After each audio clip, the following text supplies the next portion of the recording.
ओम शांति। अनोखा त्योहार शिवरात्रि। हर एक देश के अपने अपने त्योहार हैं। हर एक धर्म के लोग भी अपने अपने धर्म पिता से या अन्य किसी महान व्यक्ति से संबंधित त्योहार मनाते हैं। परंतु शिवरात्रि की विशेषता यह है कि यह देहकार नहीं बल्कि बिंदु आकार वाली सत्ता की याद में मनाया जाता है। इसके सिवा विश्व भर में अन्य कोई भी ऐसा त्योहार नहीं मनाया जाता जो कि किसी शरीर रहित ज्योतिमय आत्मिक ही सत्ता से संबंधित हो और जिसका नाम एक ऐसे गुणवाचक हो जो कि केवल एक पूर्ण परमात्मा ही का हो सकता है।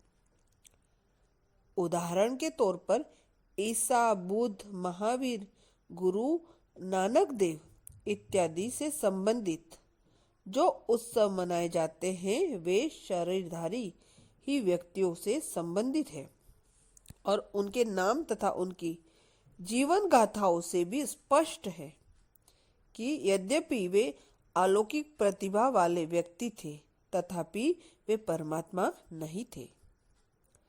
महात्मा बुद्ध, वर्धमान महावीर और स्वामी दयानंद के निर्मोत्सव मनाने से ही स्पष्ट है कि पहले वे जीवनबंद अवस्था में थे, तभी तो निर्माण प्राप्ति का पुरुषार्थ उन्होंने किया। महात्मा बुद्ध यहाँ जो नाम है यह यद्यपि गुणवाचक है तथापि यह परमात्मा का वाचक नहीं, क्योंकि यह नाम वृत्तांत का वाचक है। जब बुद्ध को वृक्ष के नीचे तपस्या करते हुए ज्योति का साक्षात्कार हुआ था अथवा उसे अष्ट सत्यों का बोध हुआ था, इसका भाव यह हुआ कि उसे पहले ज्ञान नहीं था। इस प्रकार महावीर नाम भी षट रिपुओं, 6 विकारों रूपी शत्रुओं से वीरता पूर्वक युद्ध करने का परिचायक है। परंतु शिव शब्द तो ऐसी परम सत्ता का परिचायक है जो कि सर्व का कल्याण करता है, क्योंकि उसका अपना सदा कल्याण है ही। वह तो वीर बनाने वाला है और सदा ज्ञान का सागर है।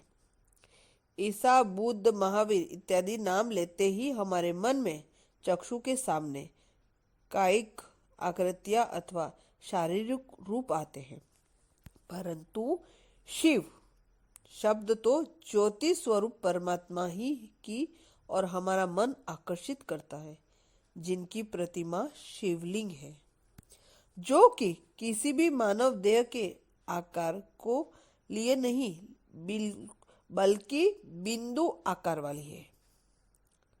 भारत के ऐतिहासिक पर शिव की विशेष छाप। उपरोक्त रहस्य को जान लेने से भारत की गरिमा स्पष्ट हो जाती है, क्योंकि एकमात्र इसी देश में यह अनोखा त्योहार मनाया जाता है। वास्तव में देखा जाए तो भारत का सारा प्राचीन इतिहास शिव ही से किसी न किसी प्रकार संलग्न है। अज्ञात काल की बात छोड़ दे तो ज्ञान इतिहास पर भी शिव की गहरी छाप है। मोहनजोदड़ो और हड़प्पा की खुदाइयों से अब विश्व के सामने यह बात निर्विवाद रूप से आ गई है कि प्राचीन भारत में भी शिव की सर्वोपरि प्रतिष्ठा थी, क्योंकि शिव और नंदी से संबंधित मोहरे काफी संख्या में मिली है। राजा विक्रमादित्य के बारे में भी इतिहासकारों को मालूम है कि वे उज्जैन में स्थापित महाकाल के पुजारी थे। स्वयं कालिदास के मेघदूत और रघुवंश से भी उस समय के लोगों में महाकाल के प्रति श्राद्ध का बोध होता था। एलिफेटा इत्यादि की अद्भुत एवं अमूल्य गुफाएं भी यही संदेश देती हैं कि कलाकार भी उस काल में परमात्मा शिव ही से संबंधित रचनाएं करने में अपना सौभाग्य मानते थे और लोक रंजन भी।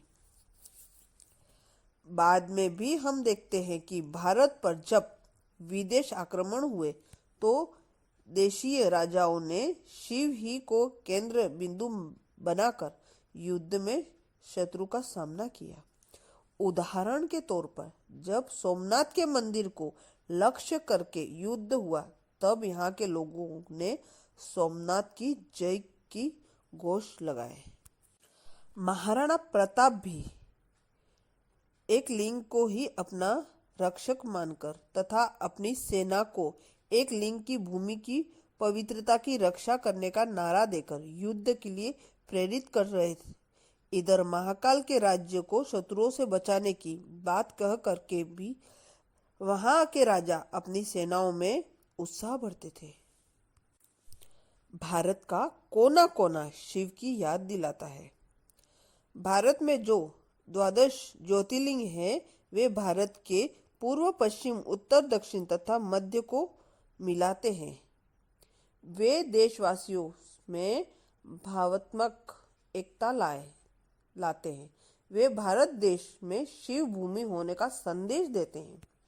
उनके नाम ही इस बात को दोहरा दोहरा कर मानव की मस्तिष्क को सूचित करते हैं कि हे मानव, वास्तव में यह ज्योतिर्लिंग ही परमपिता परमात्मा का स्मरण चिन्ह है। परंतु यह कितने आश्चर्य की बात है कि आज कुछ लोग शिव को परमात्मा का एक गुणवाचक नाम मानने की बजाय स्वयं को शिव मानते हैं।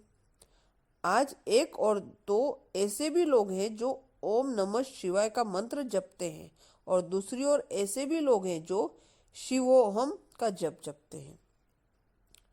शिव राजनीतिक नेताओं, अर्थशास्त्रियों तथा अन्य सभी के लिए भी मूल मंत्र।